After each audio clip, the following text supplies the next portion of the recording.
ఈరోజు శ్రీనుబాబు నేను వరుసలో భోజనం చేస్తున్నా.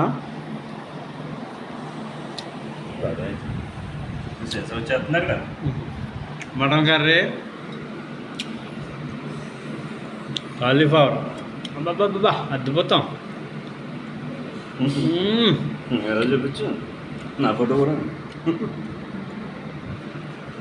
చాట్ ఉంటుందా, వరుస చాట్ సూపర్ ఉంటుంది. ఇది ఎక్కడ మీరు తిన్నారా? పచ్చిమిరకాయ సాల్ట్ తినరా?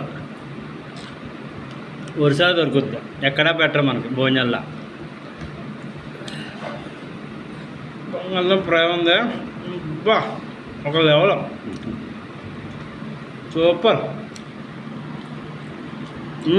మెయిన్ ఐటమ్ చూడాల మీరు, ఉందా చేట. మటన్ మటన్ మటన్ మటన్ ఉంటుంది వరుసలో. మటన్ అంటే వేరే లెవెల్. అదన్నమాట వరుసది ఫుడ్.